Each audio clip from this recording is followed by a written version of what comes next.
E mavae atu o tu maunga ua solo I lea tupulanga ma lea tupulanga.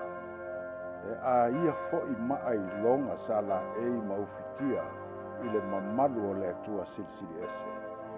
A o sa moa le atu nupele. E ta ofi mau I lana tapo ina. E whaava noa na taimi e uru fale ai ma lotu atu I le malu malu. A wā ua tali tonu I le atua. O le na ia li liwina le ata o le oti e whai matae ao le oli oli. Tu mau pea sa moa I lona tali tonu I le atua e soi fua pea. Sa moa e, o talai pui pui o le malu malu o le atua, e te whalongo ai ma le manino I lona feta lai mai, e ala I le nei tapo inga.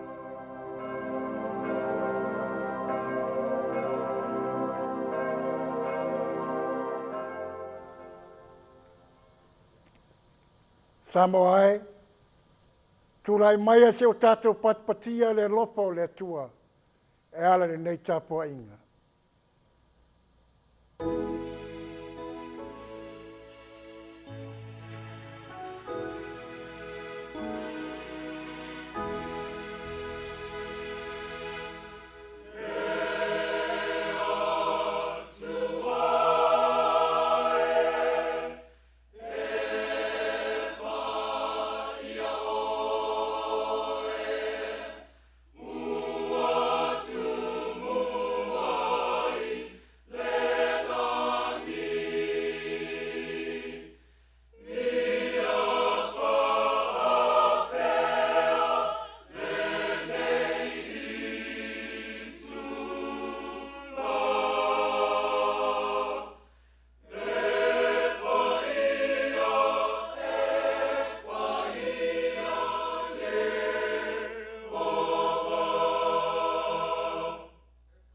Le tuai, tapua inga pai puane nei tapua inga pe anoa malawa fia. Mātou whanau na wātu le whaunga loa nganga pa ia. Fia mai e taitaina nei sauninga mai lona amatanga sa I o lona whai unga. Pa mana e oe ona wā inga umalo mātou o tua.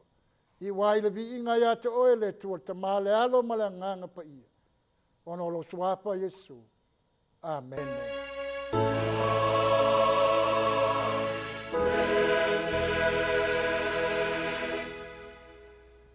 Mātou si whapaleina oe le tua I vi inga.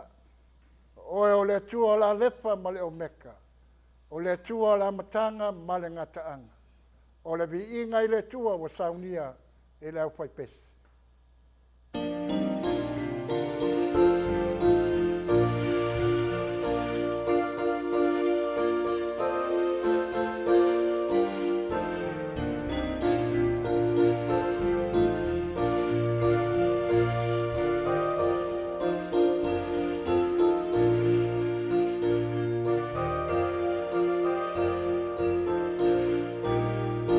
Matotete,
lua I whaitauina o le tusi pa ia lo tātou atua. Mai le whengenga tuai. Tusi filifilia, e soto lona mata upo e se fulu malilua. O te whaitauina mai lona whai upo e se fulu malilua. Se I whangata mai le se fulu maliwha. Whaafunga maia, o le whaitauina o awhionga whaawina lo tātou atua. Mai le whengenga tuai. A wā o le pōna nei, o te uia ne ai le nuo ai kupito. Ma o taia ulu matua o malawa i le nuo ai kupito. O ta ngata a tō mamanu. O te whaasala fo'i I atua o malawa o ai kupito. O a ulava o Iova. E whai fo'i le toto ma whai longa ia te o tau. I whale tau te iai. O te vai atu fo'i le toto. Ona o so sopo ai lea ia te o tau. E lea o fo'i ia te o tau le mala e whanoai. Pea o taia le nuo ai kopito. E whai fo'i le nei aso ma wha manatunga ia te o tau. Tau te whai ai fo'i tau saminga ia Iova. E whai ai ia o tau tūpulanga a muli le tau saminga. O le tū la whono e whaavavau. Iopu lona mata upu momua. O te toi whaitauina lona whai upo e wha. Se I whangata mai I lona whai upo e 5. Sa whea I o nā ata lii, ma whaia le tau saminga I o lātou whale. E taitoa tasi ma lona aso. Sa lātou ami fo'i o lātou tua whine to tolu. Na ia lātou a ai ma wheinu whaatasi ma I lātou. Wa umale au ngā aso lātou tau saminga. O nā aluatu leo le wheau a iopu. Mana whaapaia I lātou. Sa atu lai o ia I le tai au lava. Mana whaia taulanga mū e whaatatau I le atoa o I lātou uma. A wā sa whaapea iopu. A tonu uanga sala o watalii. Ma whai I le atua I o lātou loto.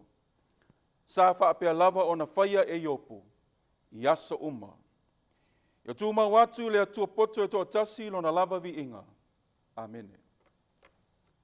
O le whaitauna lona lua, o awhionga pa ia le atua, mai le whenga inga fau, ta le lea Jesu Keliso, tu sia le evangelia Ioane lona mta upu e tolu, o te whaitauina le whai upu e sifulu ma le ono, whaangata mai le whai upu e lua sifulu ma le tasi. A wau whapea lava o nā alofa mai o le atua I le lalulangi. O ia au mai ai lo nā tali I e toa tasi. Na ia le whano se tasi e whātua tua I a te ia. A ia maua e ia le ola e whaavavau. A wai le ia wina mai e le atua lo nā tali I le lalulangi. Ina ia whaasala I le lalulangi. A ia whaolaina le lalulangi I a te ia. O le whātua tua I a te ia. E le whaasalaina o ia. A o le whātua tua. O no sala nei lava o ia. A wā o le whātua tua o ia. I le ingoa le atali I e toa tasi o le tua. O le whaasala fo I le nei ina ua o mai le malamalama I le lalulangi. A o tangata. E siri lo lātou manao le pō uliuli. I lo lātou manao I le malamalama. A wā e leanga lātou wā mio. A wā I lātou uma o e whai mea leanga. E ino I lātou le malamalama. E leo mai fo I le malamalama. Ne I wha iloa lātou wā mio. A o le wha maoni ana mea e whai. E sau lava o ia I le malamalama. Ia wha alia ana a mio. Ina ua te tau I le atua. Wha manuia mai le atua I lātou wha afafonga ma le wha longlongo sa moai. I lona whetalai mai e ala I le whaitawina. O ana whionga pa ia mai le whengainga tuai. A toa mai le whengainga fōu. Tu mau atu pēa I a te ia lona lava vi inga. Nei maso malava e o I le whaavavau lava. Amen.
Tātou ifo matalo I le atua.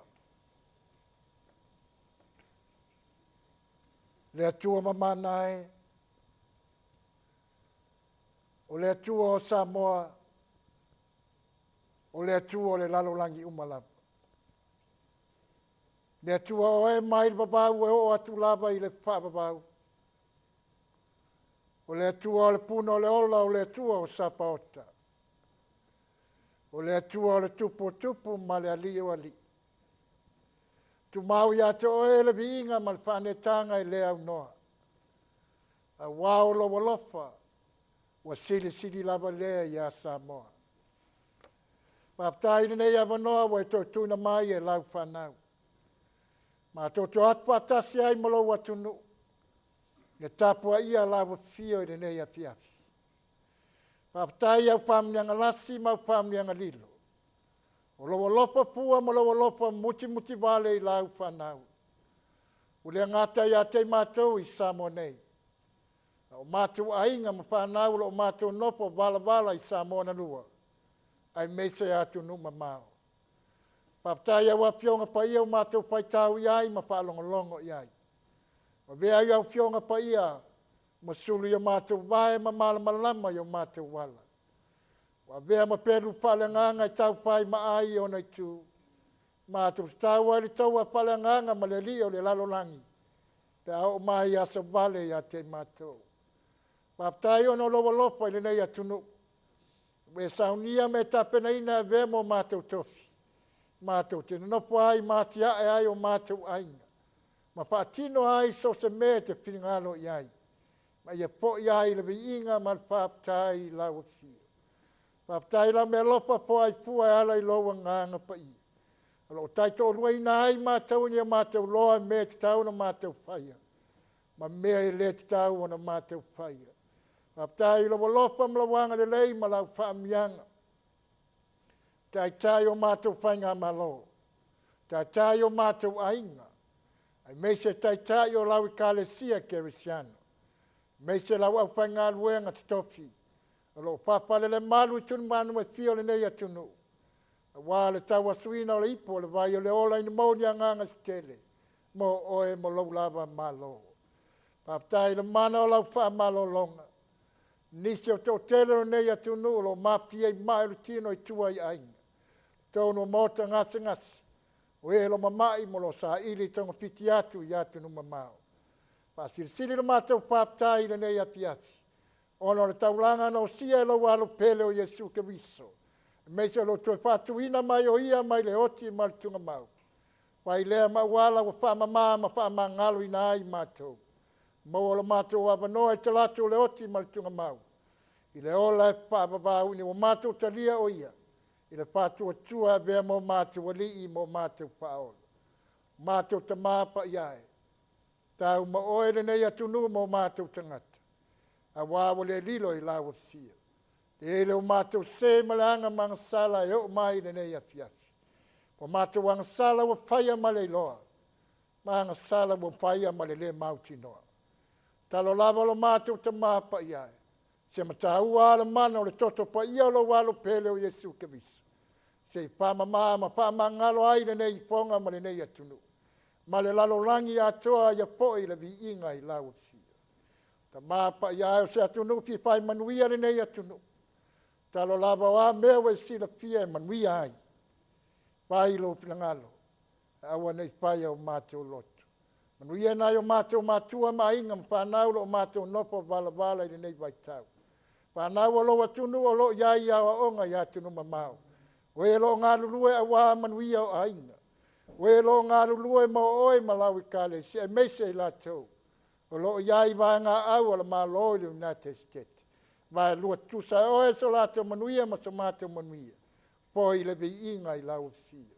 Iai lau wha malolonga i lau whanau popua ngā tia i Samoa. Ma le lalolangi atoa pa iatu pa iane pa ifo pa imaia. Le mana o lava pa lava Yesu Keriso e. Wha malolo i lau whanau. Manuia i taitai o mātou pai ngā malo na lua. Wha tumu i lātou le mana le whaunga loa nganga pa ia. Ni lātou loa na taitai le nei atunu o mātou pai ngā malo. Ia lai tusa ai mo lo pilangalo pa ia. Manuia i ta māmatina mātua loa tunu. Leo lava i sewa pito i titi o lau lava whanau. Manuia i lau i kālesia kerisiano. Mei se langa luenga wha misionare lo papa ngai manise o whanau o lo atunu. Ia iai lo wanga le lei mo lo manuia. Le adu o la upu nene yaso lo mate watua. Pa mana ina e oe me umalava. E mo se anganga mo oe mo lo malo le langi. Ma tele ai sau lava vi inga. Lo pangia e lo iai whare pui pui. Ia ngā lo lato iai e no puanga ma wala la ngona ai salamo. Ai poi la vi inga ia te oe lo mate watua. Lo pangia le pai ngā malanga si o mate watunu le nei tausanga. Fio mai e mua au muli au oe. Ta pena oe le pa mo moe so mate watunu mo mate o pai ngā malo. A inga e meise lau i kālesia. Ia pai a lau pinangalo. Ai tu o mate o loto. Stei mea luma pa mate o palongolongo i lo peta lai mai. Ia lopa le lia pa mana e oe la upu. A vea ma patu e pa use ele le lei. Tupu maola ma pua mai ni pua stele. Po ia le vi inga ia te oe lo mātou te mā. Ia lopa mai e pamanuia le tapuaʻiga lo atunu. Sa moa ma le lalolangi atoa. Nei e whaavavau lava. Ono Iesu ole mwala au atu ai. Amene, ma amene. Tātou vi ia le tua, pese o saunia e lau pai pese. I pāptaia, pāmunianga le tua.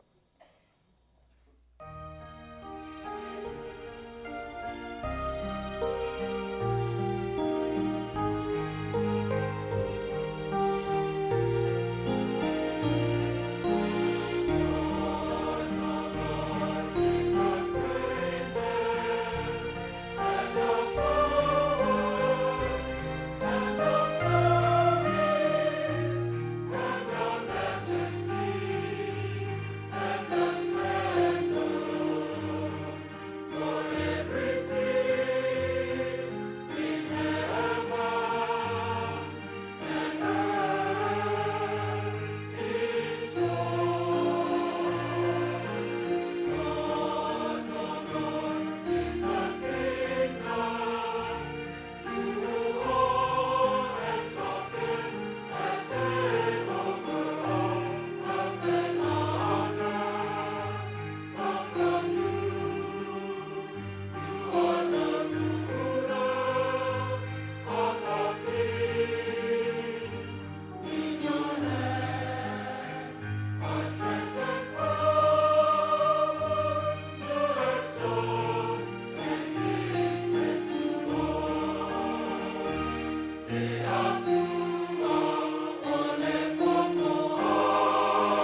Ia vai, ia maria ia to e upo o lo ngutu.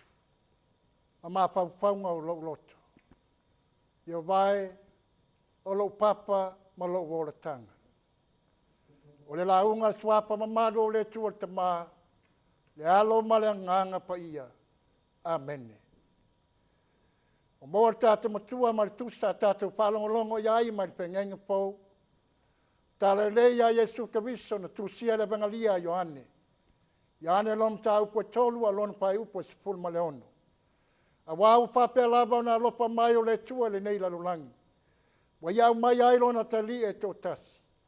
Ni e le pano se tasi e patua tua ia te ia. E ia maua le ola e whababau.